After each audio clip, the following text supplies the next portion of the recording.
Welcome to The Impossible, where we empower others to face the impossible, inspire them to be impossible, and motivate them to do the impossible. I'm your host, Matt, and I'm here, as always, with my brother, Austin Douglas. How you doing today, man? Fantastic. Hello, everyone. Yeah. We, you guys know we are spending the entire next several weeks doing part of our series, along with Austin's adaptations that he's been wrapping up. We are highlighting a lot of different stories about people who have been impacted in some way by childhood cancer. And we pull a lot of the lessons that they've learned, and a lot of our guests we're honored to have on here offer such incredibly unique perspectives in the process of battling through childhood cancer, how to move forward in that fight, and how to face life and chase life afterward. And today we're extremely excited to bring on two guests actually for you guys. And you guys remember Natalie Zambori from several months ago. She was on. She told her story of battling through leukemia with her son Leo, and she told a lot of Leo's story as well. But today we are incredibly honored to have Leo Zambori himself on the podcast, 13 years old. And really what we want to bring you guys today is to show you, some of you may be battling childhood cancer now. Some of you may know somebody who's battling through it. But Leo is a shining example of how you can go through that battle, you can go through that fight, and then you can come out the other side, rebuild and regain your strength and confidence, and chase all of your passions and purpose and dreams that you have for life. And he exemplifies that with everything he does. He's chasing a lot of different sports right now, which we'll dive into. He's an incredible athlete. He loves to eat a lot of really good food, which we just finished doing. And I'm just incredibly excited for you guys to hear his perspective and like what he's chasing in life, and show you a glimpse of what life can look like after childhood cancer. Because you guys have all seen the St. Jude's commercials, and they're a phenomenal organization. I never want to talk down on them. But so much of the time they show kids who are battling or have battled childhood cancers, these beaten down, broken kids. It's kind of like the sad puppy dog commercial effect. And while that seems to work for them and you know, triggers a lot of fundraising and really hits on the emotional side, and there is some truth to it. There are those days, those hard days that you have. So while that can exist, what never gets highlighted, and what we hope to highlight, is the absolute strength and perseverance and positivity and passion that these kids build in themselves from going through such a journey, and how they can use that in their life going forward. So Leo, man, thanks for coming on. Thanks for having me. Yeah. So tell everybody, how old are you right now? 13. 13, and what grade are you in? 8th. 8th grade, man. That's incredible. And first of all, I want to commend you for just being willing to come on and chat with us, because that takes a lot of strength and bravery in and of itself. Like, I remember back when I was in 8th grade, and I'm pretty sure like the thing I was most concerned about was whether the cafeteria was going to have chocolate milk that day or not. So to come on and chat with us like this, man, that's incredible. And we appreciate you doing this. Mm-hmm. And it's going to be able to help a lot of people. So I know, much like your mom, you're an incredible athlete. So what are some of the sports that have been your favorites that you've played in the past, and what are some of the things you're doing now that you love? So golf, cross country, I run. Okay. And baseball's like just there. Kind of on the back burner, Yeah. like an off-season sport. Yeah. So when did you get into running initially? What even was it? Like, I think it was from Nolan running. Okay. And that was that it? Or And that's your older brother, right? yeah. Yeah. Doing 5Ks when you were in treatment. Yeah, I think I started running like in treatment. You were running 5Ks while you were on chemo? I did one the day after chemo. That's unbelievable, man. Like, I remember, holy Wow. cow. Austin remembers, I remember, like, when we were on treatment, like, there were some days we couldn't even get out of bed, Yeah. let alone, and I know you had some days like that, too. It wasn't a very good 5K, but Hey, man, but you're out there doing it. Yeah. Wow. What drove you to want to do something like that? guess just doing something Yeah. instead of just like sitting around. Yeah. Did you find that like makes you feel better? Like you get a better feeling just from being able to get up and do something? Yeah. Yeah. Is it like a sense of returning to normalcy that feels really good about it, or is it like a sense of strength and like what you've overcome? I guess kind of like both. Yeah. I do think that's a common thing that you really latch onto when you're going through something like chemo, is this sense of normalcy, but not just like normalcy in like the way we describe like quote unquote a normal life, but the normalcy in like, I want my body back. Yeah. I want my mind back. I know I should be able to do this stuff, and I want to be able to do it again. Was that something you ever felt? Little bit, but like not a crazy amount, I guess. Yeah. When you were still pretty young back then too. Yeah. So what were some of your thoughts like coming out of everything and going forward into school, going forward and chasing some of these new things that you love to do, like running and like golf? Was there like a lot of excitement about it, or was there I think. Was there a feeling of like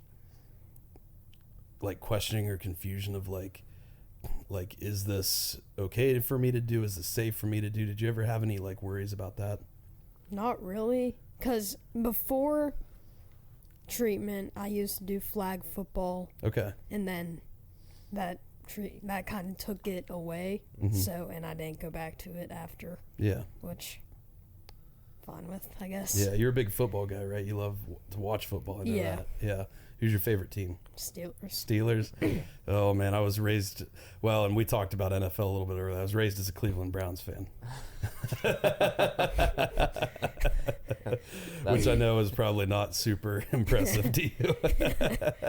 to most. Yeah. So what is it you love about football?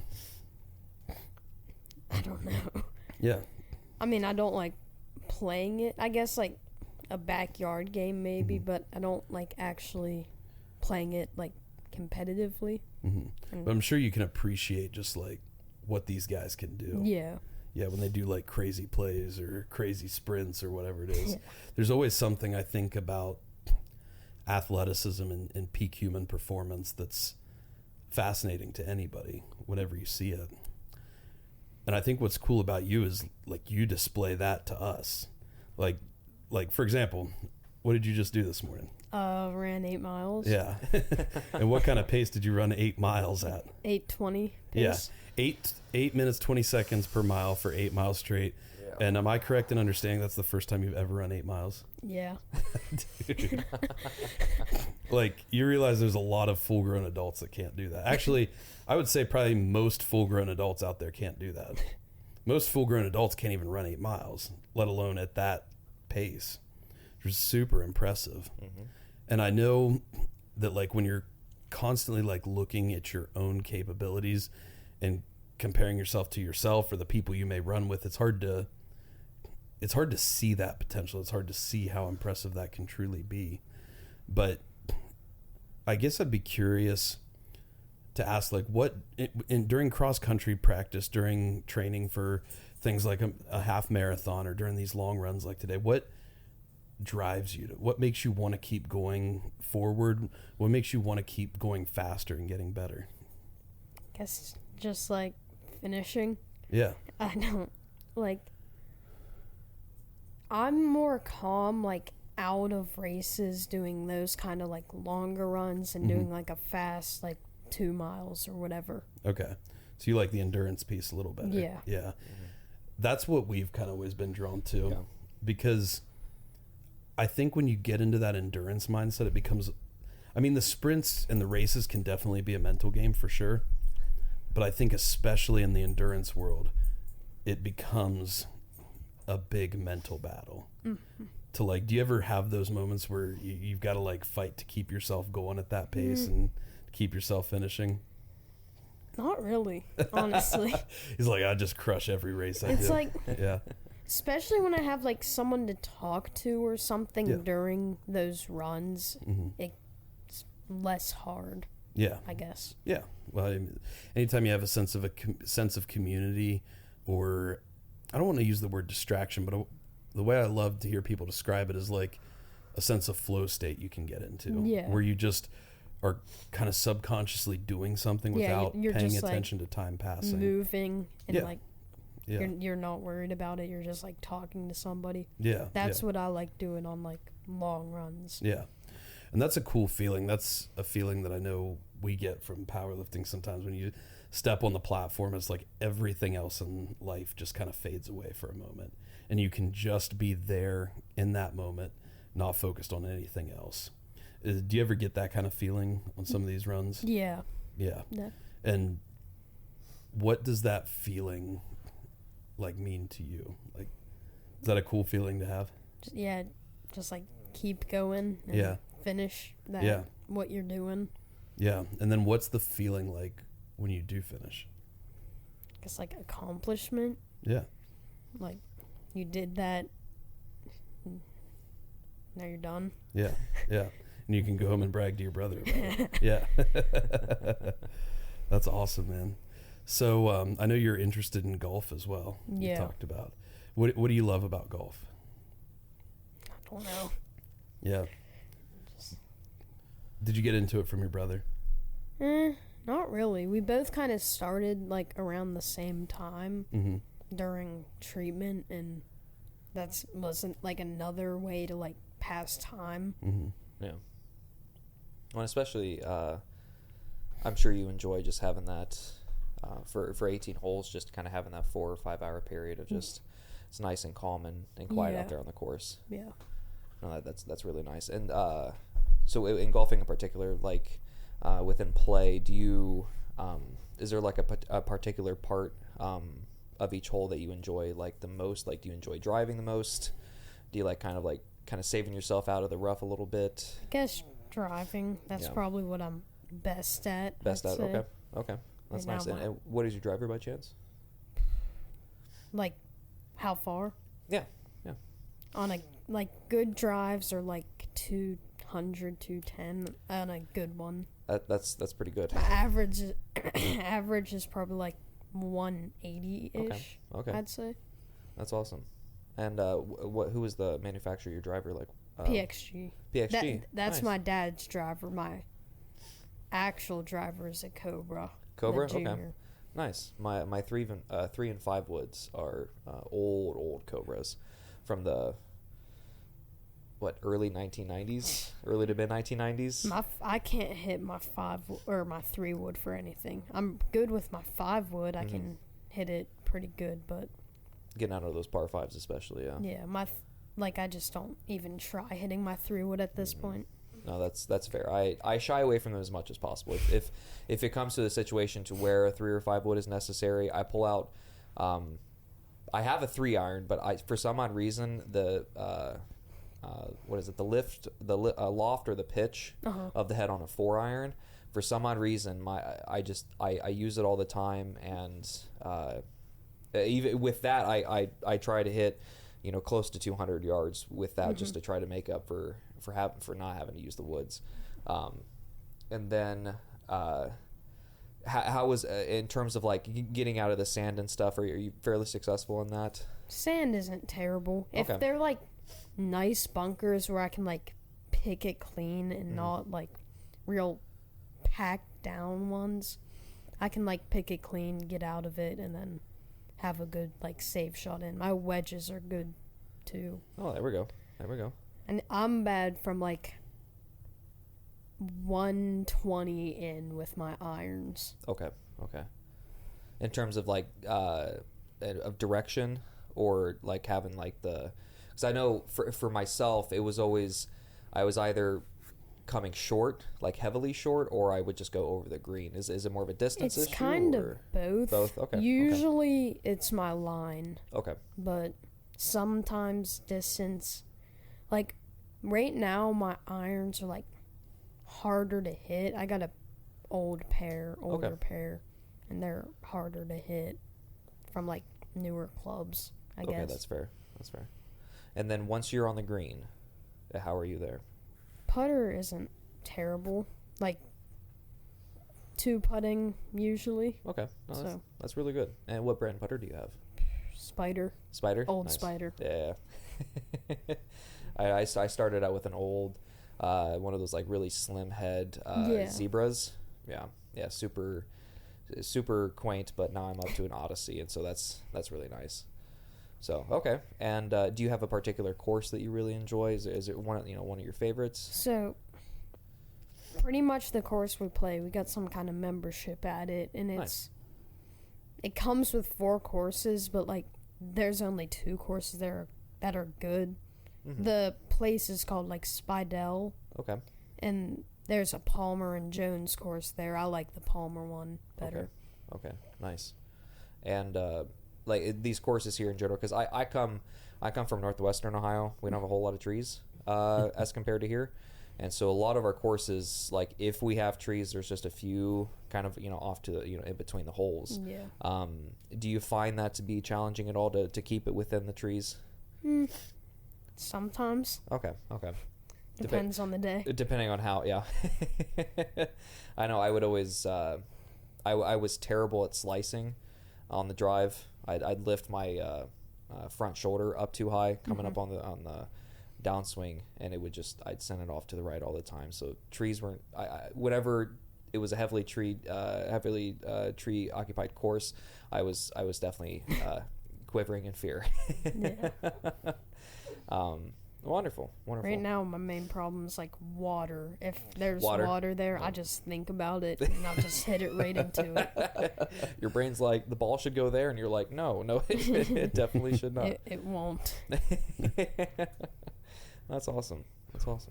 Yeah, I'm glad Austin could chat golf with you, because I'll be honest, I understood like maybe 10% of that. Even when you say the word golf, it's just like you're like, golf. Yeah. It's not my sport. Nothing wrong with it. It's a great sport.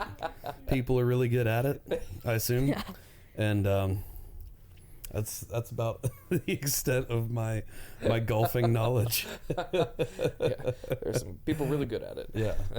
But no, I think that's cool, because that's a huge thing like we promote on the show, and everything else we do is just like chasing the things you love in life, chasing the things you develop passion for, and you don't necessarily have to have any rhyme or reason for it, but just finding things you enjoy, finding things you like that, fulfill you and that you enjoy chasing after and improving at, and going towards that, and we've got our specific things we chase. But what's cool about it is that anybody can chase anything that gives them purpose. For me, it's not golf personally, but I think it's awesome for people to find those things, and I love that you're into golf and you understand it, and it's something that you can practice at. You can spend time with your dad and your brothers and have your mom there too, and you guys can kind of all chase that together. Yeah. We just bring her to make fun of her when she swings. That's awesome. Yeah.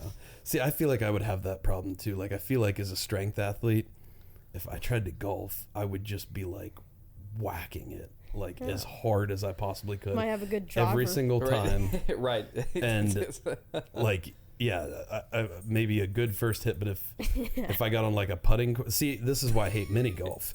See, when I do mini golf, I'm the guy that's like constantly hitting it way outside of where you're supposed to be, the little area thing on each hole or whatever you call it. Little area thing. Yeah.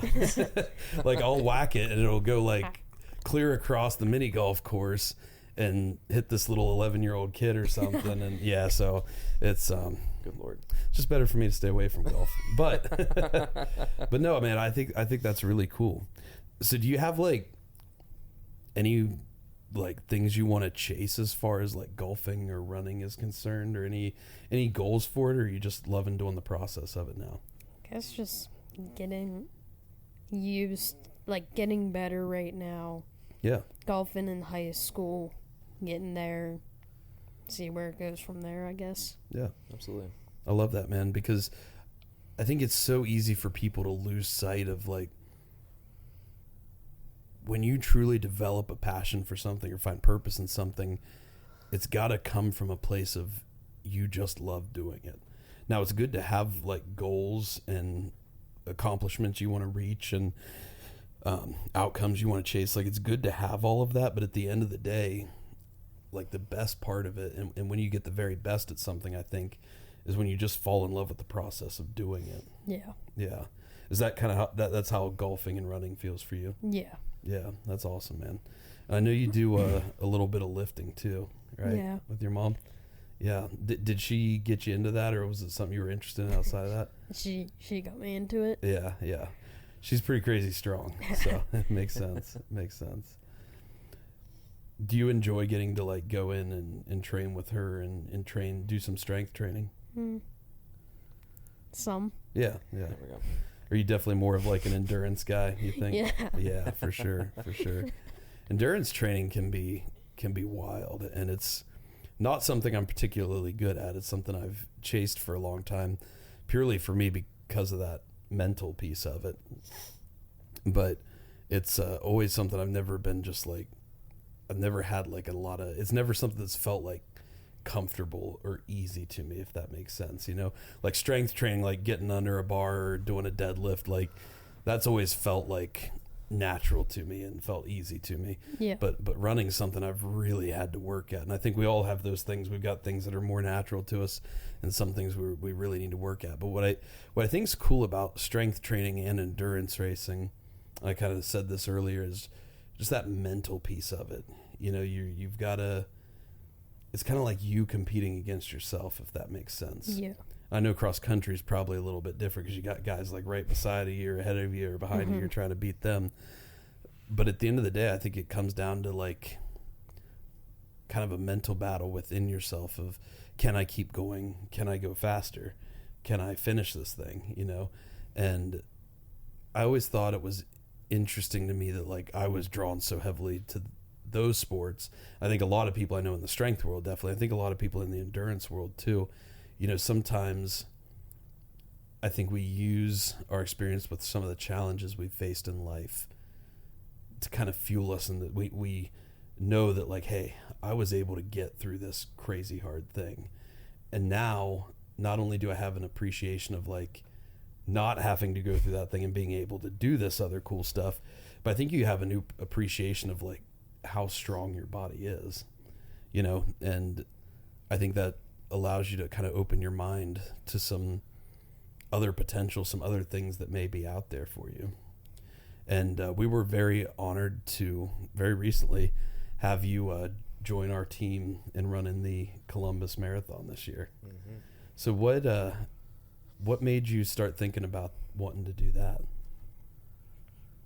It's just running. Yeah. Yeah. I don't know, like, I don't know. Yeah, that's all good, man. It's all good. We're really excited to have you because this is a really fun race. Yeah. Mm-hmm. And it's got tens of thousands of people there.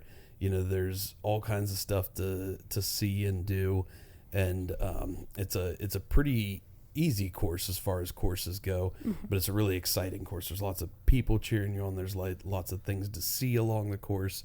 There's lots of different like activities going on during the race and all kinds of things. So I think it'll be because this will be your first half marathon, right? Yeah. Yeah. What's it feel like to think about running 13.1 miles? Feels like it's gonna be long. Yeah. I mean, like, thinking about it today, like, I ran 8 miles. It wasn't bad, but I still have 5 point whatever to do after that. After doing that first 8. Yeah. And that's something that I think everybody faces on this journey. You know, when you start going down this kind of endurance path. And what's wild about it is after you do this half marathon, it'll totally change your perspective on distance, because every time you like reach one of those new stepping stones in life, you realize like, oh, that was really hard, but I overcame that. I did that, and I know I can do it again. Yeah. And then it opens your mind up to, well, like, what's next? Because someday you could go out and run a full marathon, and then you'll be thinking like, oh, 13 miles, I'm halfway done. You know? And it's crazy to even think about that in the moment until you're there chasing it. And that's something we've always talked a lot about, is being able to find these ways and these things you can do that kind of open your mind up to your own potential for things. And that's why we're so excited to have people like you on the team, because you show people like what can be possible. Mm-hmm. And I know it can be hard sometimes. And there was a long time I felt this way, where like, and I guess I'd be interested to hear if you've ever felt this way. Do you ever feel like I don't want to be known as the kid who had cancer? Yeah. Yeah. And I think that's totally normal. Mm-hmm. And I think it's actually good that you feel that way, because what that allows you to do is it allows you to be known as the guy who went out and did all of these awesome things, you know. And if there's ever a time that you want to bring that piece back into it of like, hey, I went through this a long time ago. I went through this as a kid. I battled cancer, but look what I'm doing now. And I think that's a really cool way to spin it, because I think by you going out and chasing a lot of these, like chasing cross country, chasing golf, chasing running this half marathon with us, and whatever you're going to end up chasing later in life, you know, I think by you doing all of those things, it's allowing you to not only change kind of how you see yourself, but how other people see you as well. It's like, you're not just the kid who battled cancer. Like, Yeah. as amazing and as impressive and impossible of a thing that is, like, that's not all you are. You have all of these other passions in life. You have all of these other things you're chasing in life. And in a way, like, that will start to define who you are. And I guess I would ask, like, when you get kind of those feelings at some of these events, like maybe the Relay for Lives or whatever it is you may do, where it's like, man, I just don't really want to be seen that way. Where do you think, and this is a hard question to answer, and it's one that I struggle with answering for a long time, but it's like, where do you think some of those feelings come from? Oh, no. Yeah. It is tough, because it was a hard period of life, and I'm sure you remember a lot of it still. Even though you were young, there's got to be glimpses you have of it. Yeah. And it's sometimes hard to go back and think on those. And I think in a way it feels like something you want to not escape, but something you want to move past. Mm-hmm. Do you ever feel that way, you think? Yeah. And just move on to like all the things you can do in spite of that. Life. Yeah. Yeah. And that's the core foundation of everything we try to talk about here, is just like, yes, you were a kid and you had cancer, but that's not all you have to be. Mm-hmm.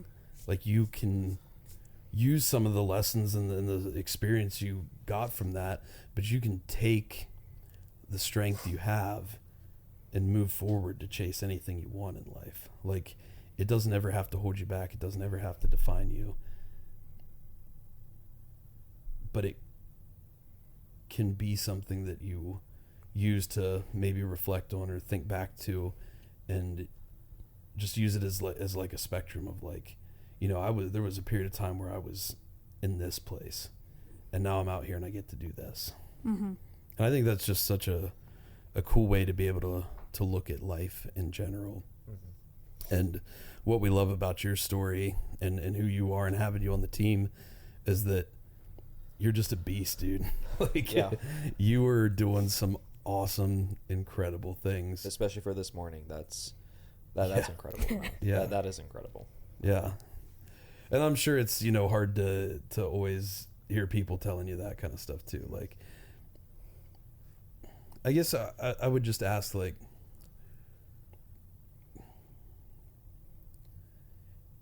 if there were a way that, like, you wanted people to see you, and again, this is not an easy question either, Mm-hmm.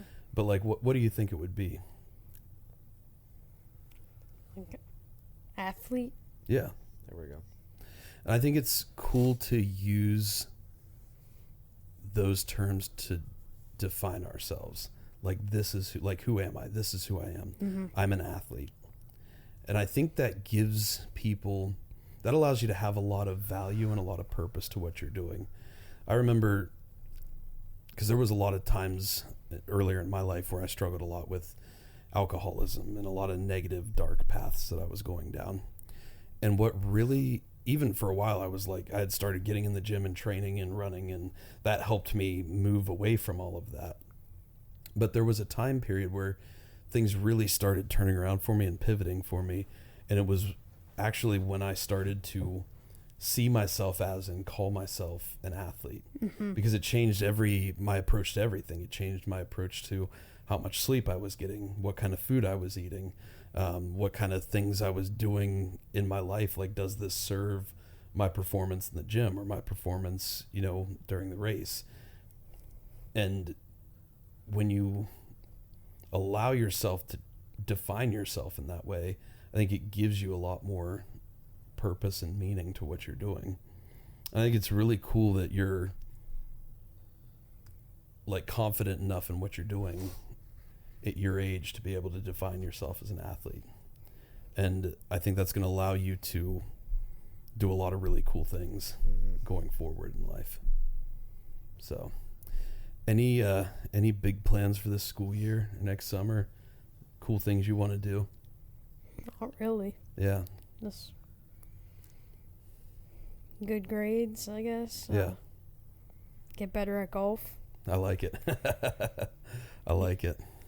I mean, I don't know anything about the game of golf, but I can at least say I definitely respect it. I respect anything that anybody chases, with some level of passion and purpose and, love for what they do. Like, I've got to respect that, because like we talked about earlier, everybody's got different things they're good at, different things they chase, and, to be able to allow yourself to have enough value and confidence in yourself to be able to go out and chase that. Like, I think that's just huge, man.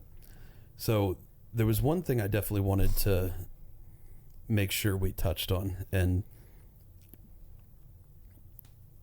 I just wanted to kind of get your thoughts and your opinions and see what you thought about the process. But obviously your mom's been a huge supporter in your life, a lot of things you do. What does that mean for you to have, well, your mom and your dad and your brother? Like, what does it mean for you to have their support in the stuff you're doing? It helped. Yeah, for sure. Oh no. I know. Yeah. You're good. Were there days like it was hard and that you felt they were able to get you through a lot of stuff? Yeah. Yeah. I think for sure. And I was actually talking about this on the last podcast, because it was definitely one of the coolest things I've experienced this year. It was a cool thing just one of the coolest things I've seen in my life is, like, we were at Relay for Life this year, and you went out and did some running with us. It was awesome to have you guys down. But I know, like, when we were going to do like the Survivor walk and stuff like that, like, I know you weren't like crazy about wanting to do that. And I get it, because what that guest told me, she's like, there's a time you didn't want to do that either. And I remember that time. Like, there was a time I didn't want to do that either. And I'd be lying if I said even to this day I feel a little weird about it, because it feels weird to get praised for something that, like, you just survived. Yeah. Yeah. We didn't volunteer. Yeah. Like, we didn't volunteer for it. We weren't, like, we didn't save ourselves. We didn't decide the drugs and the chemos and all that stuff, so it's like you feel a little weird getting, like, praise for doing something you feel like was not a fun experience that you just survived. Is that kind of some of what you feel, you think? Yeah. So, and man, I get it totally, because I still feel that same way. And there was a turning point for me where I realized, I was like, me going up and doing this isn't about me at all. Like, yeah, people are cheering for me and they're clapping and stuff, but it's not about me. Like, it's not to make me feel good. And I'm going to treat it as if I'm doing it for them. And there was a cool moment where I know you were standing by me there, and, like, I just looked at you, because I knew that, like, that helped me so much. I looked at you and I told you, I was like, hey, like, just think about doing this for your mom, because she did so much to help you. And was that something you were able to feel like, hey, I can do this as a way to say thank you to her? Mm-hmm. Yeah. Yeah. Because I know that it means when you're going through that stuff, not just stuff like battling cancer, but even just now, like going out and doing your races and doing your golfing and everything, like it's got to mean a lot to have her there with you and have your family there with you to support you and push you through that. Yeah. Yeah. And there's a lot of ways now you can pass that on to other people. Have you ever had moments like that where you feel like I was able to make that person feel better because of what I did? Mm-hmm. That's a pretty cool feeling. Yeah. And I think you'll be able to, I think in October you're going to experience that on a level you've probably never experienced that before. And it's not something everybody has to chase in life, but I do think, like we've talked about on the podcast here, like I think one of the coolest things you can ever do in life is help somebody in a way that you really needed help at one point, because you understand like kind of what they're going through, what they're facing, and you know what they're capable of. Do you ever feel like you see that in people, like you see things they could go out and do and go out and chase and go out and be that maybe they don't see in themselves? Yeah. Like, I don't know, like an example, but yeah. And I'm sure you probably see it in your teammates all the time. Like, you know, they could run a little bit faster time. Yeah, you know, they could run a little bit farther distance. And I think going through tough times really opens your mind up to that, because you know what you were able to do and what you've done in life since then. And I'm just really excited for you to be able to participate in this and crush this race coming up in October, man. Yep. I think you're going to run a sub 2 hour half marathon. Oh, yeah. Do you have any goals for the race specifically, like time goals, or I guess you just sub want to 2? Yeah. Sub 2, man? Here we go. I love it. Sub 2. That's gonna be one of our mantras, because I will not be running a sub 2 hour. I won't be running a sub 3 hour, but I know you can go out and crush that. And Austin and I are going to be chasing our own race, and Andrew's going to go out and crush. He's going to run a sub 3 full marathon, so he'll be out there clipping along with you. And we got everybody chasing all these different distances. That's why I think it's cool about running is, and it's cool in a way that like lift is a little bit different from lifting, because like everybody knows what it's like to struggle under the heaviest weight they've been under, but there's still a big difference between 200 pounds and 800 pounds. Yeah. But like running, it's like everybody is like running their own race with their own goals, and everybody's pushing themselves to, or has the potential to push themselves to the same point mentally, and they all may be performing at different levels.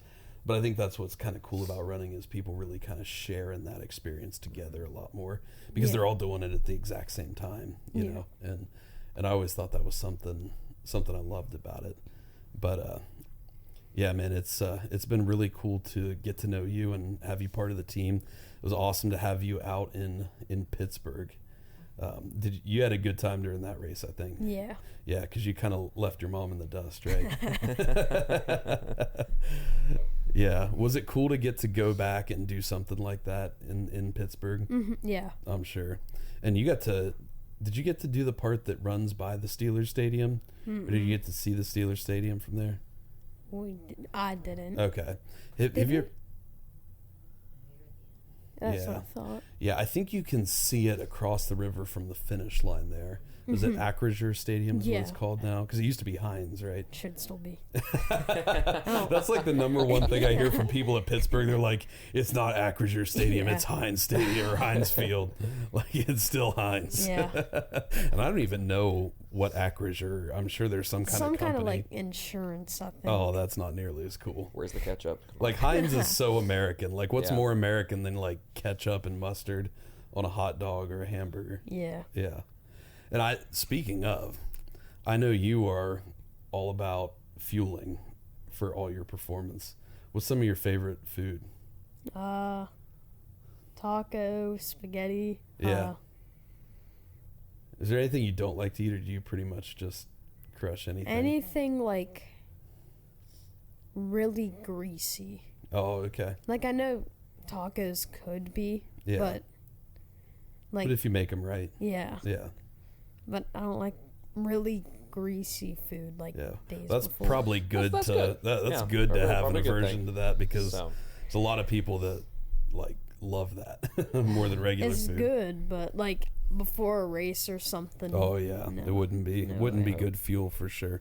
Well, we're gonna go out. Austin's actually getting us set up for a nice. It's like an Irish restaurant, but it's like a little nicer restaurant for the night before the marathon, so that you can get like Nice. good potatoes and good like get some like some lamb Yes, sir. chops and stuff that's real lean, Mhm. and hopefully you'll be able to fuel up pretty good for that. Yeah. shepherd's Yeah. pie and some black pudding. Oh yeah, man, It's going to be a good time. Superfoods.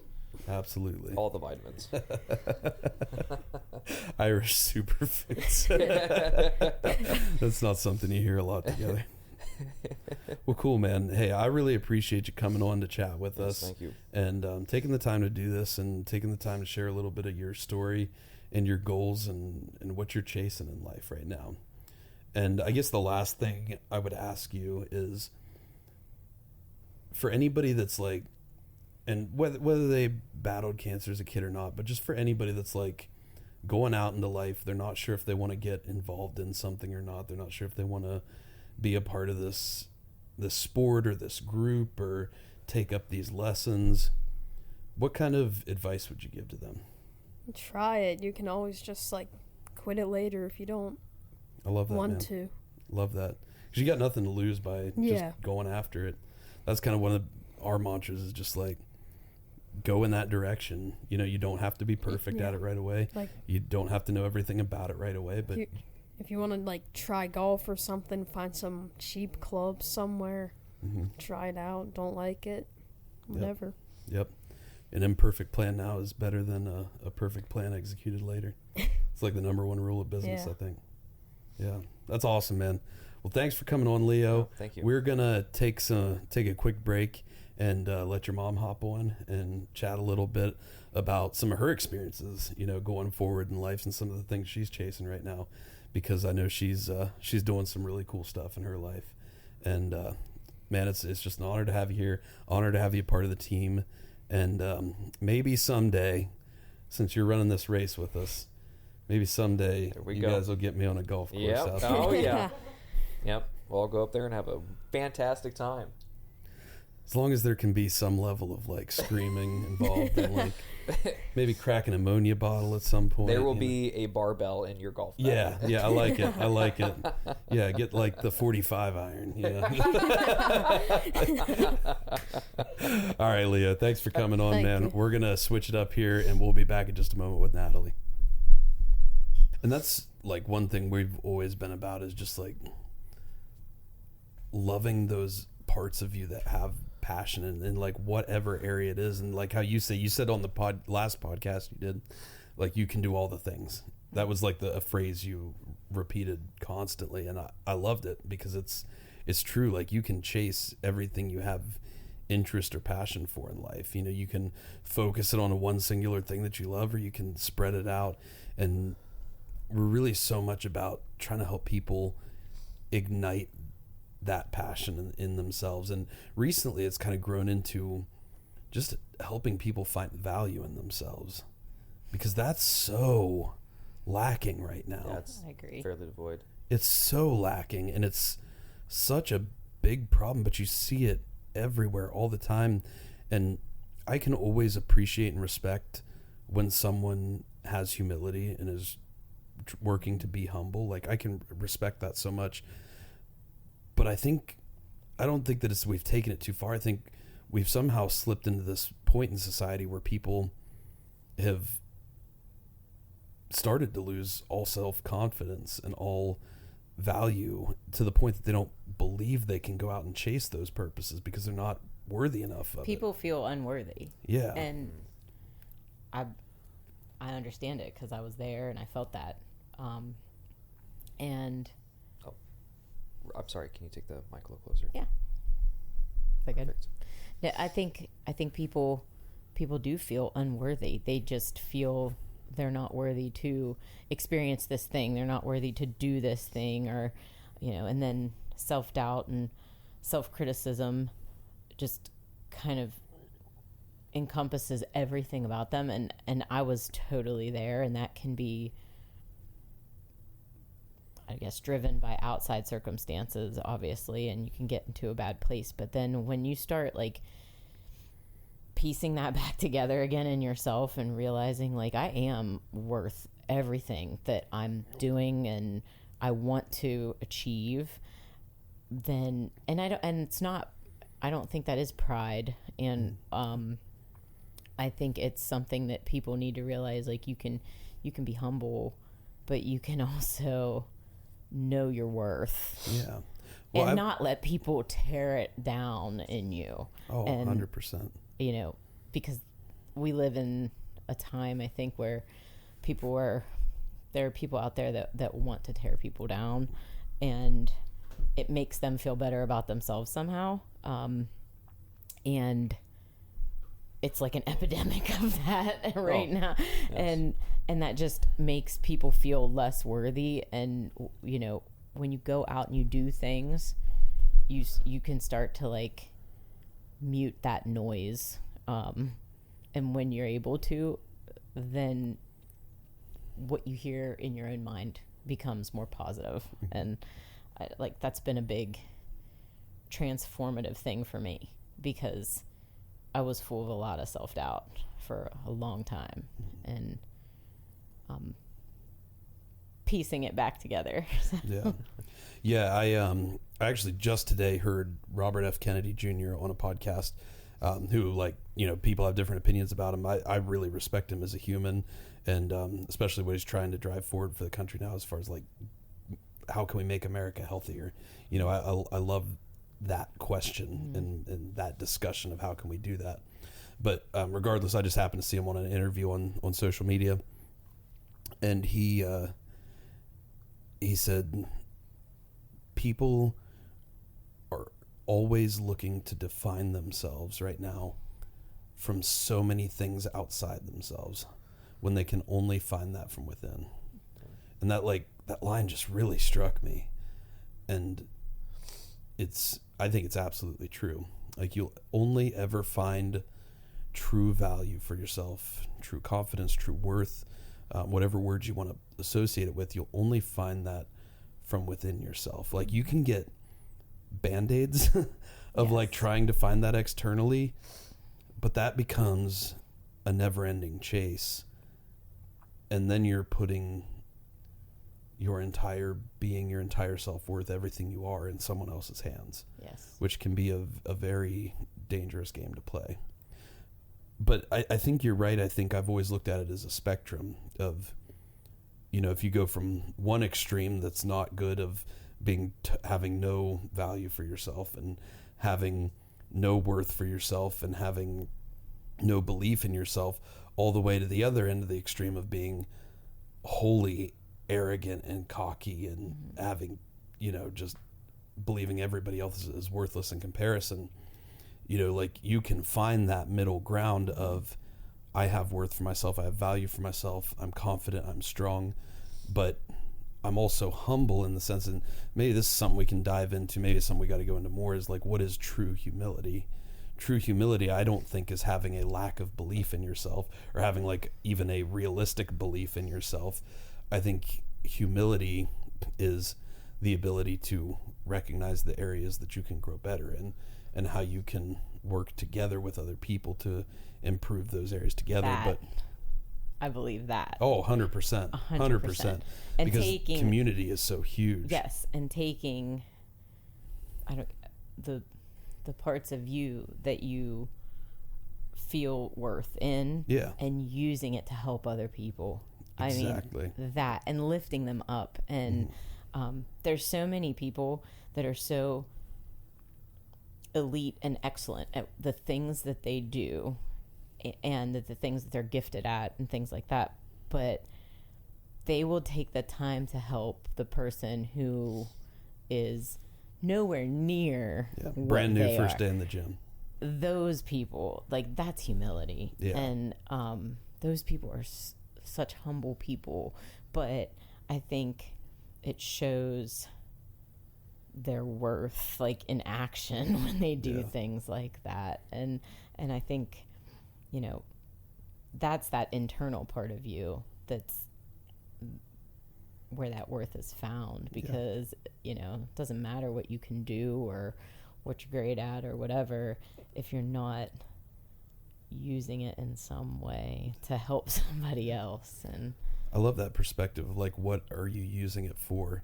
Because along the lines of thinking that is a spectrum of where these beliefs can exist. I think it's a spectrum, but it's a circle.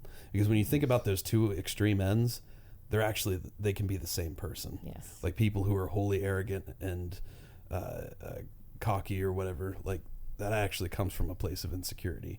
I think 100% of the time. Absolutely. Like you can't get to that point if you're secure and comfortable and stable in who Right. you are, truly at your core. But I think that's a really big, important piece of the puzzle is, like, what is your worth for? Like, what are you using it for? Your strengths, your talents, whatever you've built in your life, what is that for?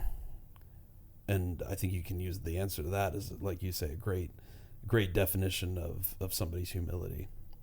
Because Tim, like, we got to train with Tim a little bit today. Well, we got to watch Tim train today. Yeah. Nobody trains with Tim.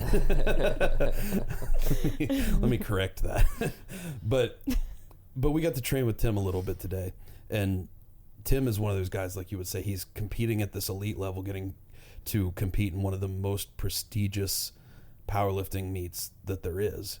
But he's the same guy that would, if somebody walked in on their very first day in the gym, he would walk right up to them and help them out with whatever they need. Or they could ask him a question about bench and he would be able to explain to them the theory of everything that goes into a bench press. absolutely. You know? And I've always had just such a deep respect for people who do that, because it just shows you that they still relate to that beginner's mentality. And it's David Goggins talks about that week one, day one mentality, Right. where, like, he would constantly have to go back to the very beginning of Bud's training, you know, after he'd already made it through so many stages, so many times, he'd constantly have to keep going back. And it's this idea that you can always go back to being a beginner at anything. And how comfortable are you in the ability to do that? Like, I think that's where true confidence comes into places. Can you be an elite expert at one thing and then walk into a new world? For me, that would be golf. That, Right. that you don't understand at all. You And don't start have at the any bottom. comfort with. You don't even really like it that much. And can you go back and just be willing to strip yourself of everything you have and just learn from scratch? You know, I think that's always a cool thing I can appreciate in people. Absolutely. Yeah. But Natalie, thank you for coming back on. We appreciate it. Thanks if you for guys, having me. Yeah, if you guys don't know who Natalie is, you absolutely should know who Natalie is. And you can learn more about her and her whole story and her journey on a previous episode of the podcast. We got to lay out and walk through, you know, who she is, what she's been chasing in life, and how she got to where she is today. But she battled childhood cancer with her son Leo, who was just on earlier in this episode, and she went on from that, and she's was an art teacher and still is an art teacher. She's an amazing artist. We're actually going to be putting a piece of her artwork in the studio. We're very excited about. We just kind of chatted about that today, and she's also a national record holding powerlifter, and she is an amazing mother and a wife and just a strong, confident, incredible, impossible person. And she also is just a killer meal prep expert. You talk about being elite at something, like, and we were actually talking about this earlier today. There may or it may not be a page coming soon dedicated to that, but man, it's like, you just get on your stories or your Facebook stories and see what you're eating, and it's like everything looks like a gourmet chef prepared meal. So good. Thank you. Like even like ahi tuna on a Wednesday for her and her family. Like it's so cool. What made that something that was so important and valuable to you? So, and you guys know kind of how I started into all of this, and I was really overweight when I got back into the gym after Leo's treatment, and I would say dialing in my meals was the thing that like helped my body change the most, and that wasn't the first thing that I did. So I just started like working out at first, and then once things progressed and it was like, okay, I'm getting into powerlifting, and needed to really like have the weight come off the way that it did and things like that, I started changing the way that I ate. And I think some of that was not good. And over the last, I would say, year and a half, I really wanted to eat well and feel good and develop a better relationship with food. So I lost 85 pounds. And I don't know if it was the best way to do it, but now kind of developing this better relationship with food, I'm like, I want to cook all the food. I want to have it there.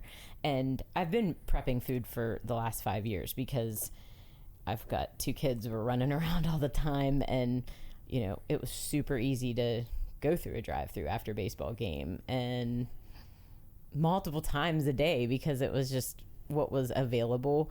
And now, you know, you'll see me on a golf cart with a container eating food out of it. So that's kind of where it grew out of necessity. And then once I started doing it for a while, I was like, I don't need to eat the same exact things all the time. I can make it different and make it enjoyable.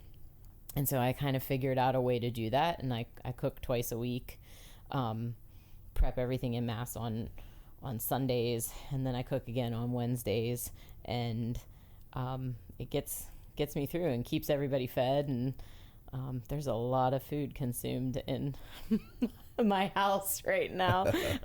Because you got 2 teenage sons, plus you and your husband. Yeah, and the 16-year-old can put it away. Oh, so. Yeah, I'm sure. I remember those days. So I just love that, and I think it's got to be like an incredibly empowering thing. Yes. To be able to take something that you kind of had some negative experiences in life before, and now you can like have this, not even just like, I don't even like the word control. Like, yes, there is control to it, but like, it's got to be so empowering to say like, you know, I was here with this, and now this is something I get to do to improve this for myself and my family. And that's key, what you just said. Like, it's not that I have to do it. I get to do this. I have the time to do it. I make the time to do it. Mm-hmm. It's a priority, but I get to do it. So a lot of people don't, you know, they say, I don't have time, and I get it. Everybody's time is different.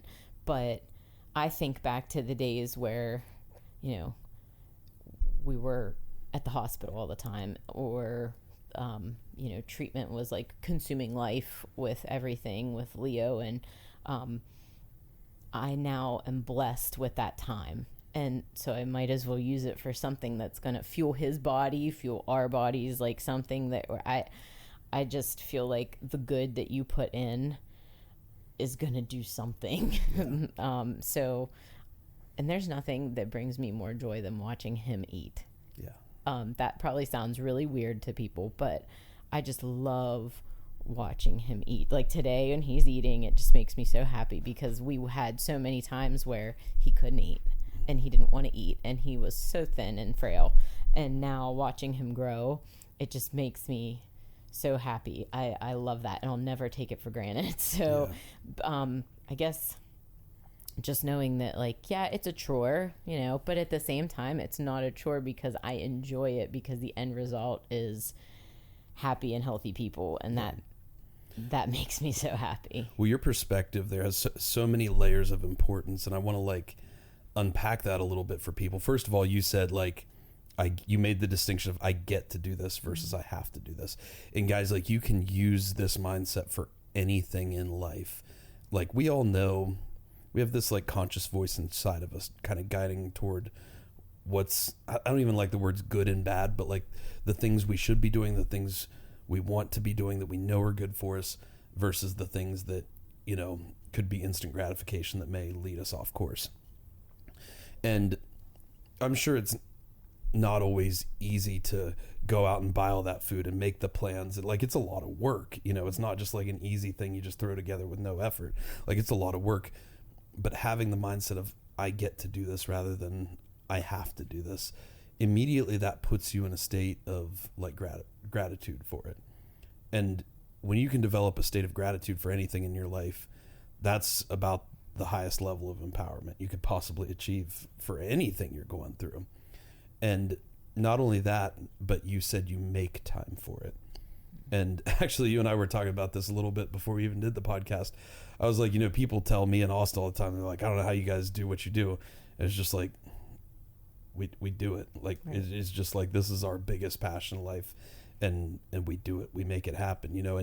And I even said that to you. I was like, people say this to us, but I don't know how you make the time for this. And it's the same thing. It's like, I make the time for this. Like, we all, and this is something I'm so passionate about. We all have 24 hours in a day. Mm-hmm.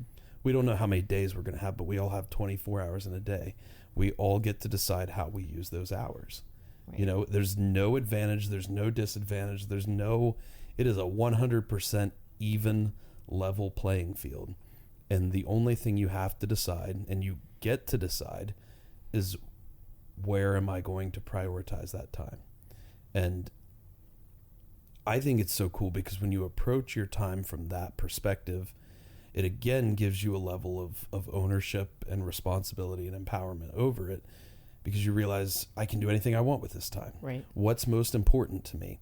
And obviously we know your family is immensely important to you, and making sure they're nourished and well fed and have healthy relationships with food. Mm-hmm. I know that that's so important for you. So you set that as a priority and you make it happen, and you don't let other things interrupt that could.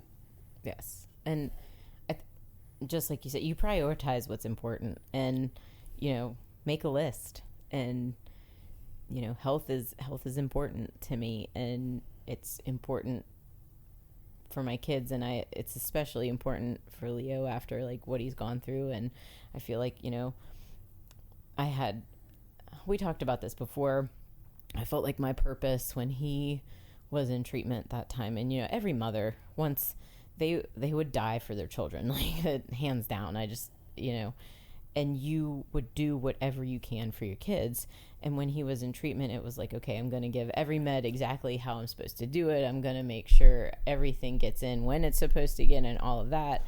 And then when it was done, it's like, okay, well, now I'm going to give him the best shot to continue to have a long and healthy life, like, as long as I'm here. So, this is one way I can do it. And I believe, like, what you put in your body is important. And it's fun, actually, like, watching him kind of grow from where he was and to where he is now. And just like the fact that he ran 8 miles today just makes me want to cry thinking about it, because I know that he's going to go run this half marathon, and I'll be a weeping puddle at the end. I'll be waiting at the finish line. And but there's nothing that brings me more joy than taking care of them that way. And just like prioritizing time, you know, that's why I train when people are sleeping, because it's a priority and I want to do it and I don't want to miss it. Yeah. So what time do you wake up to train? 3 a.m. Natalie gets up at 3 a.m. to go train. That's how she trains every single day, and you don't miss days. Like, as far as I'm aware, you do not miss days. Like, that's when you get up. I've not missed one. Yeah, and she's built that as a habit, as a routine, and I'm sure at this point it's probably not even something you like think twice about. Like, no, it's not based on feeling. Yeah, like, you just go. I wake up before my alarm every single day. Yeah. And, you know, I get up, I do the same thing every morning, and I'm out the door, and I'm in the gym by 4. Yeah. And then off to work. So. Yeah. And so it's not even like, I stress on this because I think it's such an important thing that we can all implement, is when you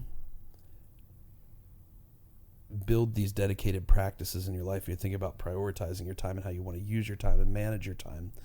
Like, the things that are most important to you are things you no longer have like a conscious battle over. Right. Like, you just get with a disciplined practice, you get to a point that it just is This what is what you I do. This is who Yep. it is not different than that. I think it's like a part of who you are, you know?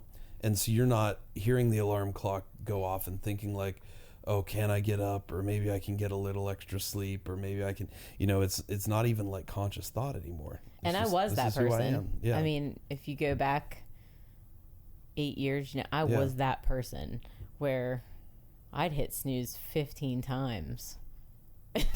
and now looking back, I would just be like, what are you doing right now? Yeah. Because that's not me. I'm not that person anymore. Because if you do that for an hour every morning, you're hitting snooze for an hour, that's 7 hours a week you lose, and you know what you can do in 7 hours. Right. Like, so it's- much. yeah, So much can be done. It's crazy. Yeah. So how did you kind of find that turning point? How did you go from I'm this person who hits snooze to I'm this person who wakes up before my alarm? That shift happened when, you know, it went from, I'm the kind of person that, I don't know if there's like two groups of people where some people could sleep forever and have to have an alarm go off to get them up. And if I wake up, I'm going to wake up at that time, like every single day. I have like that internal alarm clock. So throughout Leah's treatment, he developed hypoglycemia, and he had a chemo pill that had to be taken on an empty stomach. And so then we were fighting two battles, like keeping food in him and having an empty stomach for this window of time. And so he would go to sleep. He'd have to do like a cornstarch slurry and like to keep his blood sugar regulated, and repairing carbs and fats and doing all the things that like endocrine's having us do. But then he had to take this mercaptopurine chemo in the morning, but he couldn't eat before and after it for hours. And upon waking was when his blood sugar would be like bottomed out. So I was like, okay, well, I'll get up at 3 a.m. and I'll give him chemo every day in the middle of the night.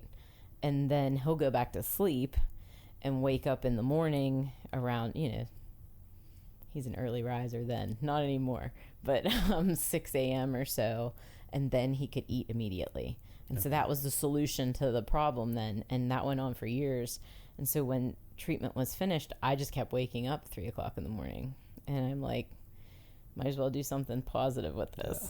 So now I go to the gym. Yeah, I love it. I love that story. I think it's so cool to just take, rather than even like think about celebrating like, oh my gosh, I don't have to do this anymore. You're like, I'm just going to keep doing this, but I'm going to use it for something positive. And I love that. That's why I don't miss. Yeah. Like you woke up, like you're blessed to wake up, like go do something with it. Because you're still waking up for Leo and for your family, you know, and for yourself.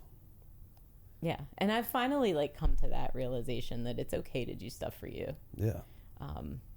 And for a long time, I didn't allow myself to do anything for me, because we kind of talked about that before, where when your children are hurting, like you hurt to the point where you don't want to experience anything good for yourself, because it felt selfish to do that. And now it's like, well, there's joy and happiness to be had. So go do the things that are for you too. And I've found that, especially within the last year, I've found that again. And it makes me so happy to be able to do something that brought me out of a really dark place, but I found joy in it again. And I really felt that way, especially like at the meet in August. Like, it was awesome. Yeah. That was a whole different Natalie. And I loved it. And we were talking a little bit off camera, but what was so cool to me about it is I had met you for the first time in the December meet last year, 2023. And you were still like crazy strong, like awesome person. Like, we loved getting to meet you and see you perform and everything. Well, yeah, I know, because like you had the childhood cancer deadlift stocks, but but Clayton actually introduced us like right at the very beginning of that meet, and you were telling me about Leo and your son that battled cancer, and I remember I like asked, I was like, oh, did you bring him down with you, like you and the family, or him and the family and everything? And for some reason this like stuck in my brain, because I remember your old coach was there at the time, and you were like, no, I don't want him to see me like this. And I remember thinking like, okay, like, and I like get it. I was like, okay, she must like go to a place of like, this is where she deals with that emotion, and she doesn't want him to like have to experience. I was like, I get it. I respect it. But I remember always thinking like in the back of my brain, I was like, okay, that's interesting though, because, you know, it's like, he could also have a chance to see like how crazy strong you are, you know? But I was like, you know, I respect people and what they need and what they want. So I didn't think too much about it. But then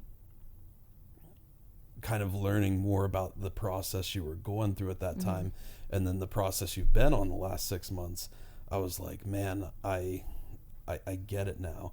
And we were just talking a little bit off camera about how like, you know, before you had a lot of like unbridled passion and a little bit of like rage that you were funneling. I'll just say it, like lots of anger. Yeah. and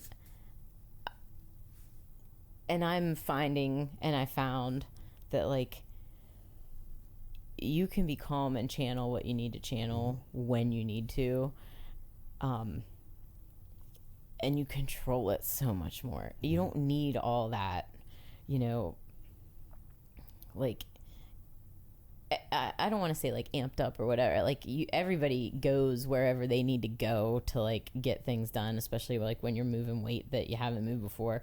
But I now feel like I don't need any external, I don't need anything. I could be completely silent. I don't need that. It's great. Like what, you know, but I don't need it. I can do this from what I pull from within me. It has nothing to do with anybody else.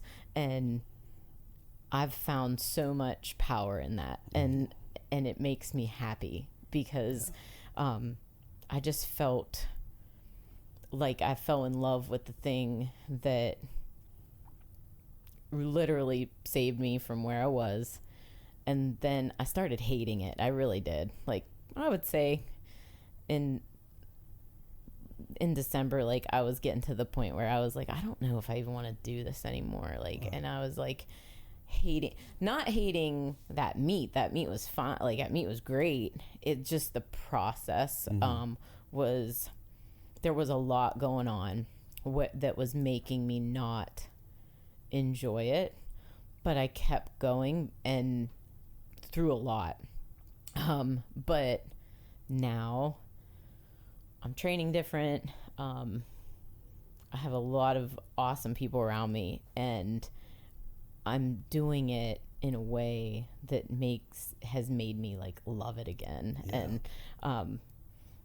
that meet in August was so fun. I've never had more fun at a powerlifting meet, and being around you guys and being able to like talk to people and still perform like better than I ever have in any meet that I've ever done. At a body weight lower than I had ever been, which was pretty cool.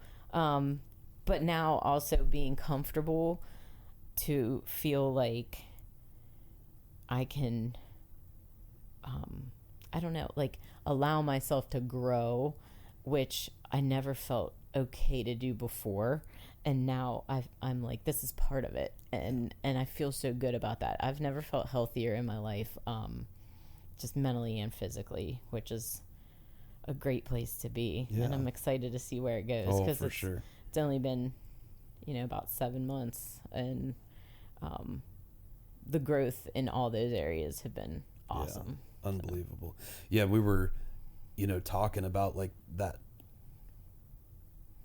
mind, body, spirit, heart kind of connection that exists in a lot of these moments. We were talking about that off camera here, and just how powerful that can be.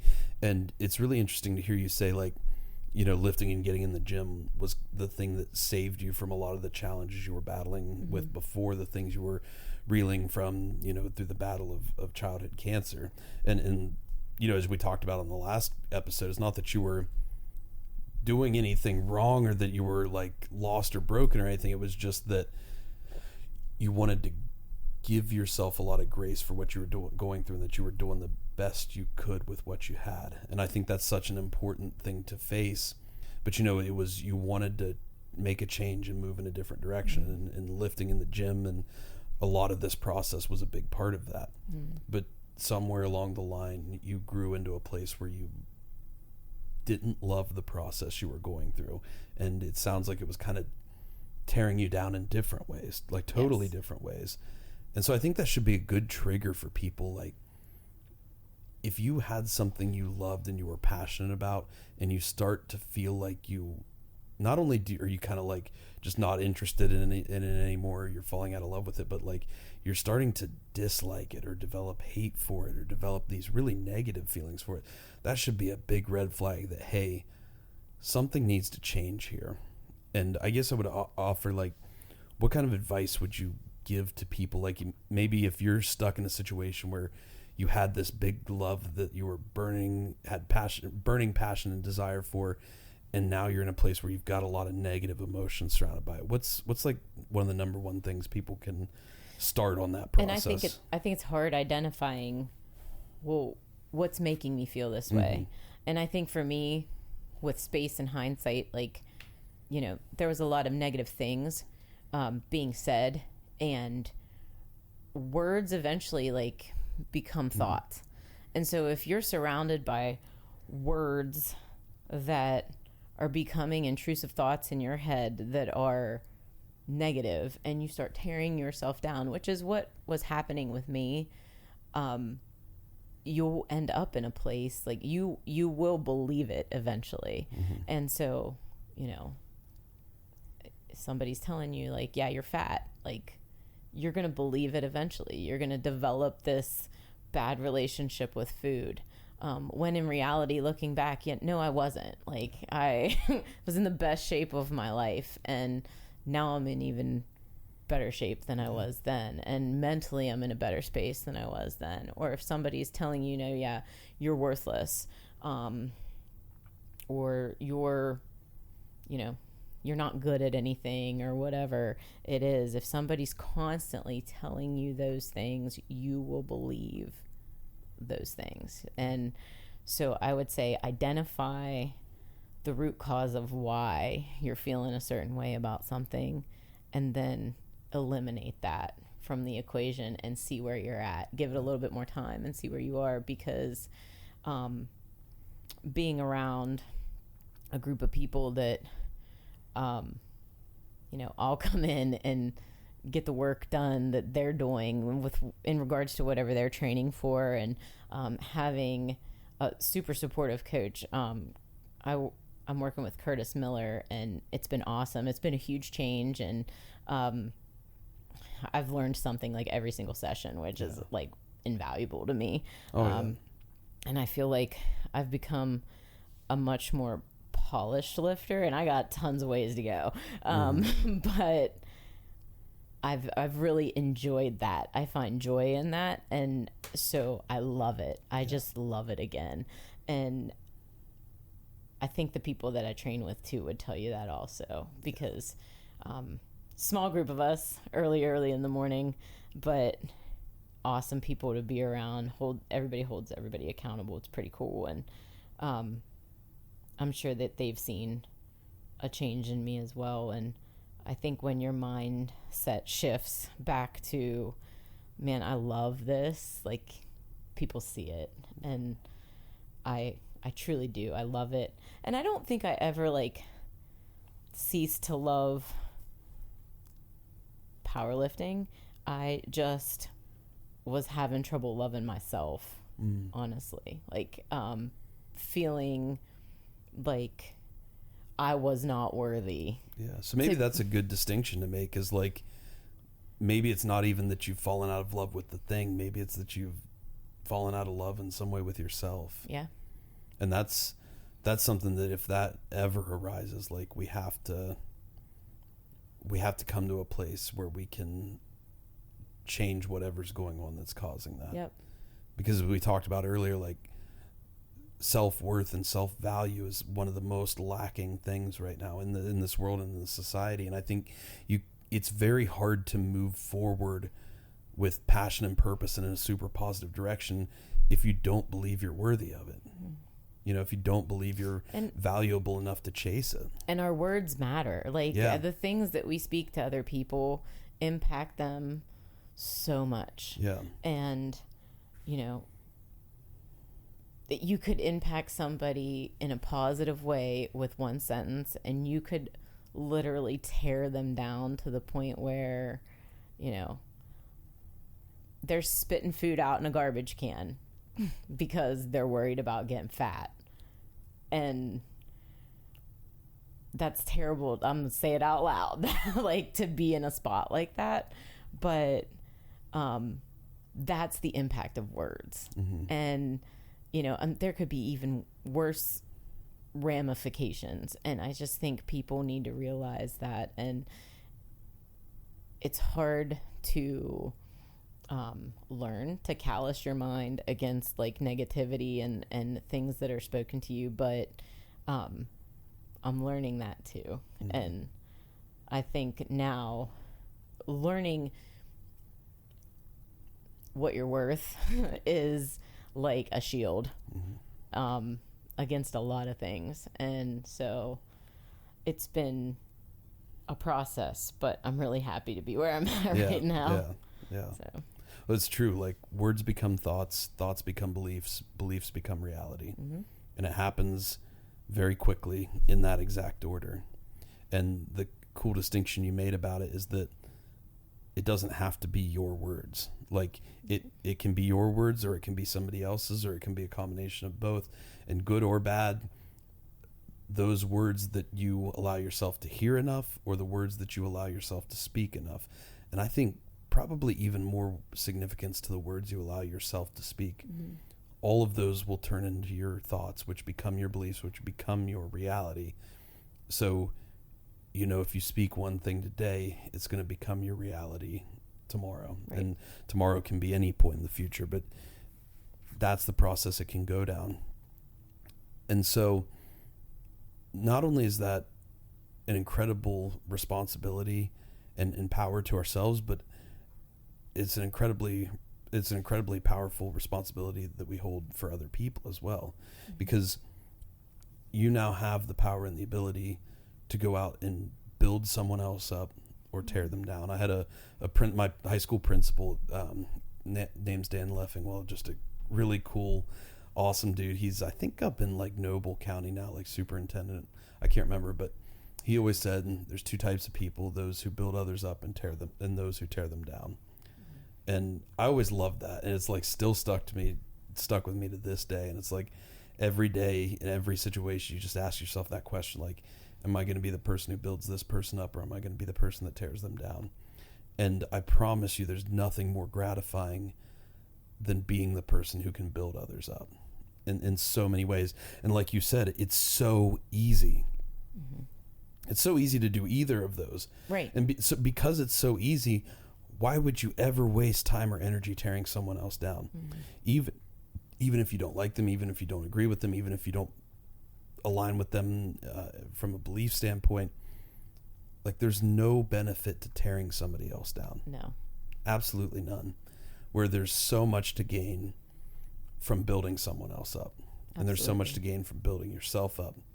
So I've been really excited to see a little bit of like this journey you've been on, and just having a small glimpse into it, and especially to see you at the August meet, to go out and, like you say, crush numbers you've never crushed at a lighter weight than you've ever done it. But so much more importantly than that, to have a focused passion and love for what you're doing. Like that's, for me and Austin, that's our favorite thing to ever witness in people. And like we got to see that in you, and we got to see that in so many other people out there. And I absolutely love that. And what's really cool is seeing the impact that you're having on your family through everything you do. And seeing like Leo being able to go out and just this week he decided and agreed, and we got him all hooked up with being able to go out and run the half marathon with us this year. And you and I know, like, he probably doesn't even know the level of impact that's going to have on him. But you and I know, like, what that's going to mean to him. Or at least we have an idea of what that's going to mean to him. Because we've had those kind of impactful experiences in our life. And we're just so honored to have him as part of the team. But we're honored to have you as part of the team, as somebody who, like, a parent who, like, supports him and only works to build him up in every way you can, because you know what he's capable of. And he's capable of, so I can't wait to see what he does. And both my kids, obviously, but I just know watching him do the things that he does impacts other people, because we know so many families who are going down this road that we went down, and those kids that went before us were the kids that we're looking at. And we were looking at them and like, man, we're never going to get there. Like you feel like it's forever away. And here we are. And survivorship has happened, which is like amazing and something that I didn't think would ever come. And so now watching him in this, like, we're in survivorship, like we're like, I guess it's like after cancer, you know, it's kind of how it's like the before the BC and the AC, like we're after cancer. And watching him thrive, the thing that chokes me up every time is me thinking of kids that we watched thrive while he was still struggling, because that was the hope that you needed at the time, or at least that we needed at the time. And so he doesn't even know he's that for other people, but I know that he is, because we know families right now going through it, families that we talk to, with kids that were the same age as Leo when Leo was diagnosed. And I'm like, you're going to be here. It seems like a long time, but you're coming. It's coming. And so I can't wait to see him do this, because it's just another thing. Like, look, like there it is. Like, you would never know that he went through what he went through. And I just think that's just such a great, like, testimony and service to others that he doesn't even know that he's doing. And that's what's in a way it's kind of cool about it, because he, like you say, he doesn't even know that he's having this impact that he's having. And, you know, I think as he grows older, he'll be able to see more and more of that, and that will drive him more and more. But it was so cool to hear him say on the mic earlier, is that about like running and golfing, and like, why does he chase these things? And he just says, because I love to do it. And that was the most amazing thing, like, he could have said, because at the end of the day, that needs to be the ultimate reason of why we chase what we chase, because I love to do it, because the process is ultimately the entire journey. And like, and the loving the process is so huge. Like, I don't know. I love the process. Yeah. And I think my kids know I love the process. And like, my oldest, so Nolan, loves the process of trying to become a great golfer. And you know, when you like, you can see when somebody loves the process, because like, it's not that it's not hard. Like, you can love the process, and some days it sucks. Yeah, for sure. So lots of days it sucks. I mean, but that doesn't mean you don't love it. And so watching him, like, I never have to say like, hey, you gonna go? Like, he's always practicing, always trying to prove his game. And I'm like, man, he's caught it with this one. He caught the bug on this one. And it's cool to see that. And I'm seeing that in Leo, in the things that he wants to become good at too. And it's fun watching that, because I just know how happy it makes me. So I feel like I don't care what it is that people want to chase. Like, if you're chasing something, it doesn't even have to be a sport related activity, but you love the process. Like, I feel like it's apparent to people when people are in love with the process. But that makes me smile just watching people. I don't care what the thing is. It could be the most obscure thing ever, but it makes me happy, because I think a lot of people are lacking that, because when we talked about earlier, they don't feel worthy to go try things. Like, and you can't find what it is that drives you or that you love until you just do all the things. Yeah. Be the unicorn. I love that. I love that. Yeah, I was like, we could change the be impossible to be a unicorn. No, I love it, because we've talked about it a lot, how the difference between like the process and the destination. And I think there's a lot of people that cover, like on social media and podcasts, that gets covered a lot. And I think it should, because it's highly important. Like, ultimately, the loving the process is the only thing that's going to bring you the ultimate gratification, because you can control the process. You can't control the outcome. Nope. I mean, you can do the process absolutely perfectly at your highest level, and you may not get the outcome you wanted. So if you decide to fall in love with the process because it fills you with passion and purpose, you'll never fail. Right. You will never fail.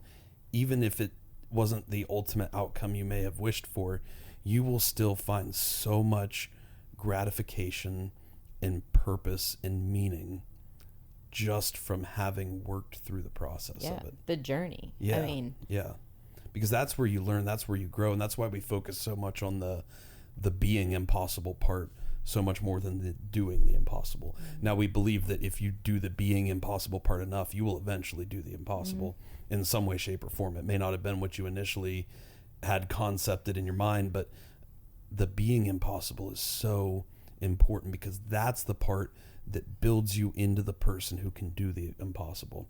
It doesn't matter doing the impossible. It doesn't matter what you do. What matters is you build yourself into that person. Right. And that person's going to go out and affect so many other people and so many other things in ways they never could have even dreamed or imagined or hoped for. Absolutely. I agree with that. And during that journey, I don't know, and I'm sure you feel this way too about the things that you're going after. It's like the more you fall in love with the process, like the more relentless you become in I guess, like being respectful of that process, because I feel that way. Like, I'm not gonna like half-ass it. Yeah. That's disrespectful to something that has changed my life. And I truly feel that way. It might sound weird to some people, but No, it's true. That's why we say, another big thing we say is, your potential is your responsibility. Like, it's not something that is even available. It's not something that's just available to you, or something you have that you could or could not do. No, it is your responsibility to live at your highest potential in whatever it is you choose to chase in life. I love that. And that gives you so much, that by default gives you meaning and purpose to what you're doing. And it also gives you ownership over what you choose to do in life. And I think we've gotten to this point where so many people are lacking value. So many people are lacking self-worth. And because of that, we don't realize that we have ownership over what we do in life. You know, and I see it all the time where people feel like they're stuck in jobs, or they're stuck in maybe friendships or partnerships, or whatever it may be, any form of relationship, you know, and they don't feel like there's any way forward, or there's any way to change their situation in life. And ultimately, you do have ultimate control over this process you're living. Because I feel like I've taken control back over the process, and that's empowered me to grow, or allowed me to grow. And that's so important. Yeah. Because if something's not working, then you have to find, just staying in a situation that's not working is just insanity. You're just going to keep doing the same thing over and over and over again. So there has to be a way for change. And it might not be the way you want, but it might be the hard way.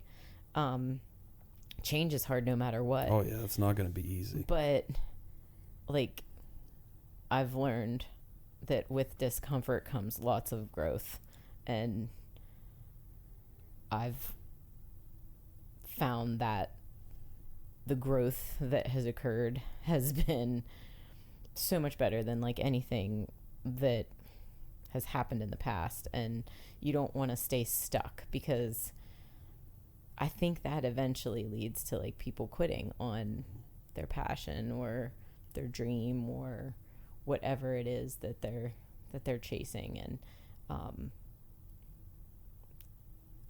that's sad. Like, that's tragic. Yeah. It is. And so maybe that's some of the first part of the journey, is just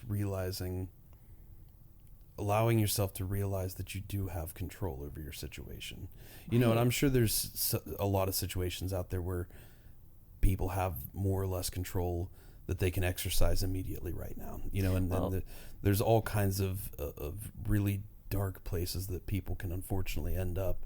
But I think at the end of the day, like, we have ultimate control over our own internal state. And by that, we can influence control over the external things going around us. Mm-hmm. And in doing that, you can find potential in any situation. That potential becomes your responsibility to live out for yourself and for others. And I think you can build self-worth and self-value in that. And it's been so cool to watch this journey into where you are now, and where I know you're going to go in the future. Like, today we were talking about, like, we're looking up, like, what are qualifications for, like, these really high level national meets, like the best of the best. And there's some of them where, like, you've already got that, like, no sweat. You're going to be 10 times better than that by this time next year. And so it's just cool to already have a glimpse at, you know, where you could be, what you could be doing, and to know that you have the ability to chase it. And now, what's so great about all of it is that you will love the process of chasing it no matter where you go. Yeah, I feel like this is the beginning for me. Like, I felt like August was a new starting point for me, which is awesome, because I'm still like, I'm a baby powerlifter. A baby elite powerlifter. No, I feel far from that, but I'm going that. Like, I would love to go that direction. And I just want to become the best that I can possibly be. And I want to reach my potential. I love it. And I don't know how long it'll take. Yeah. I'll be really old, maybe. Hey, that's great. I mean, potential never ends, so you can chase it the rest of your life. And that's what's awesome about falling in love with the process, is you'll fall in love with every day of your life. Like, some days are easier, some days are harder, but ultimately you have a purpose that will guide you and give you meaning to everything you do. Right. And that allows you to be willing to exercise so much control over those 24 hours you have every day. And those 24 hours are such a gift. Yeah. Like, they really are. I try to live by that, you know, and I always say, like, live like crazy today. Like, do it, because we're not guaranteed anything. Yeah. You obviously have been handed things in life where you experience, like, looking at your own mortality. And, you know, all of us, I think, that have gone through something where you get a glimpse of that, have a different perspective than other people. And I think, although it was through tragedy, there's something beautiful in that perspective, because the perspective that changes your view on those 24 hours is a gift. And I've had to like reframe, seeing that in my mind. It's like, no, like this is a gift, this perspective, even though as hard as it was to have that perspective, it's completely changed my life. It's changed Leo's life. It's changed Nolan's life. And it has allowed us to appreciate the little things 100%. so much. I mean, just driving down here today, like Leo's like, man, this is a really cool day. And That's like awesome. we're in That's the so car. cool.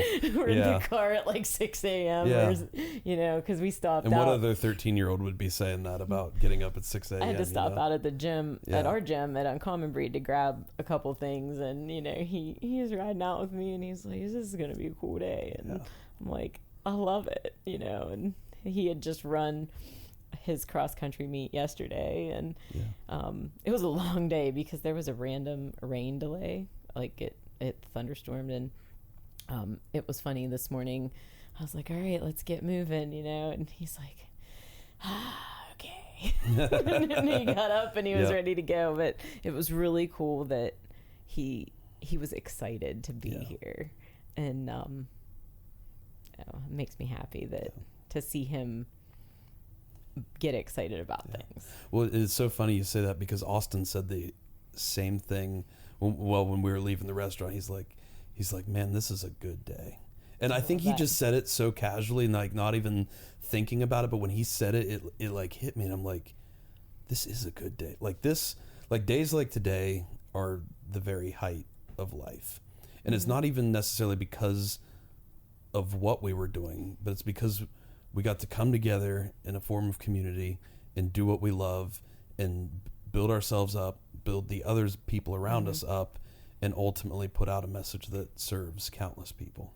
Like you don't get better than that. It's a great day. You just don't. And I think the case in point to what you were talking about, how you can take life's tragedies and find, yes, as hard as they were to go through, and as much as you wish nobody would ever have to go through that, you can create purpose to that tragedy.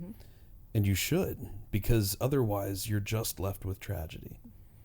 And tragedy without meaning and purpose is, I think, the ultimate form of hell for someone. But by being able to reconcile it, create meaning and purpose for it, you take ownership of it, you build empowerment within yourself. And I think the ultimate case in point for that is, and what I wanted to ask is, knowing everything that you and Leo went through, battling childhood cancer, and your whole family going through that together, to contrast those times to here in less than a month now, Leo's going to cross the finish line at 13 years old for his first ever half marathon. And like, what's that going to mean to you to watch him cross that finish line? So I was thinking about this driving here, and I got choked up just thinking about it. And of course he would probably be like, why are you crying, Mom? Well, I get choked up thinking about it, and like he's just, you guys are just friends of ours, so to see it from your own son, I can't imagine. I remember a time that he was admitted to the hospital, and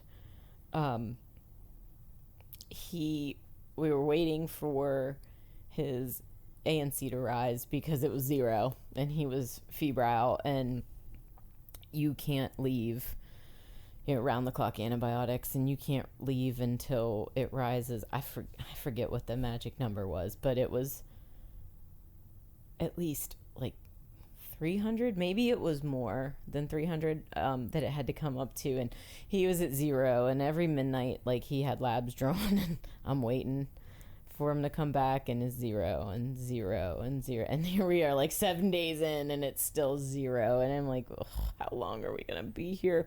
And then the next morning 10, He's like, 10's better than 0, you know? I'm like, okay, I love this child. And I'm like, we got a long way to go before 300 or whatever the magic number. I forget. It was in the hundreds, though, whatever the magic number generally was. 300 is a safe number, but you got to be like 750 before you do chemo again, Right. generally. So to be able to, like, leave and go home, he had to rebound so much. So finally, we get out after, like, a 10-day admission or something, and he had like some neuropathy in his legs, and he was on Chad's shoulders, and I have this picture of him like fist pumping, like leaving the hospital, and I'm like, that's gonna be him like crossing a marathon finish line. And that just makes me think about how he was so little, and now like it was an effort for me to put him on my shoulders at at the Pittsburgh relay, because we took a picture afterwards. And now he's about as tall as me, and I can see him coming across there, and I know he's going to finish it, and I can see him. He probably won't do double fists up like he was when he was little, but I can see him give one of these, because every time he sinks a putt, it's a so. I think the thing you'll see is his eyes. I can't wait. Yeah, the eyes are like the window into the internal state, and you'll see those same eyes. I'm certain of it. And so it just kind of brought, like, I really saw that memory like vividly in my head, and then I'm like, boy, like, we've come so far, and he has just surpassed anything I would have ever imagined at that time. Yeah. And here we are. So. And what's crazy is, like, there's a whole world that's to come. That, so like, much more, which is you awesome. can't even imagine for both your kids and your whole family. And that is the height of life right there. Yes. Like, having experiences like that, having moments like that. And I think, guys, to circle it back to what we were talking about at the beginning, you may be in a spot right now where you don't feel a lot of self-worth or a lot of self-love, or that you have a lot of value for life. And I want you to know that it's okay if you're in that spot. And maybe what you're going through right now is the tragedy period of your life. But what I want you to recognize is, as hard as it is to maybe think and realize in the moment, even if you're in that tragedy part of your life, you have the power to build meaning and purpose for it. And when you come out the other side and you give meaning and purpose to that tragedy, and you say, yes, this happened to me, but I'm going to go on and do this because of it. Or I'm going to go on and do this to help other people working and fighting through the same thing. When you do that, you will open up windows to experiences in life you never could have dreamed of. And those moments, the emotion and the power and the strength that you build from those moments will give you so much self-worth, so much self-value, and so much love for the life you've gotten to live, and so much love for the life that you've gotten to share with others. And I know Natalie knows exactly what that experience is like, and I know exactly what that experience is like. And I hope that each of you someday get to know what that experience is like, if you've not felt it yet. And if you've already felt it, then I know you're already chasing the next one, because it's those moments that give us so much passion and purpose for life, and give our lives so much significance and meaning, and give us so much worth for ourselves and love for the process of what we're doing. So Natalie, I can't tell you how much I appreciate you being down here today, how much I appreciate you being a part of this team. You and Leo, just driving forward and chasing everything you're chasing in life. And it's so cool to see out all of the things you're living out in your lives. And like I said, I tell this to so many people, but again, you are a true example of, you embody everything we stand for here. And it's an honor to have you here, an honor to have you as part of the team. And I cannot wait for October 20th to see Leo. Well, I won't see Leo cross the finish line because he'll be light years ahead of me, but I cannot wait to hear about it. I can't wait to see everybody cross the finish line. Absolutely. It's going to be great. Absolutely. And then maybe next year we'll have you out there with us. All right. Sounds great. I'm up for anything. You are. You've done crazier stuff than that, I promise you. So, all right, guys, we're going to wrap it up quick here. You know what to do. If this message, which it definitely impacted you positively in some way, and if you know somebody else that you think would get positive insight from this episode, please share it with them, because it's ultimately how we accomplish our mission and our vision for everything we're doing. And that's spreading this message as far as possible to help empower as many people as possible, to help them realize the potential that they hold and help them to take that responsibility and affect the world in as positive a way as they possibly can. So guys, at Impossible Performance, we are building a global culture of strength, fostering a spirit of growth in constant pursuit of the impossible. Thank you for listening, and as always, be impossible.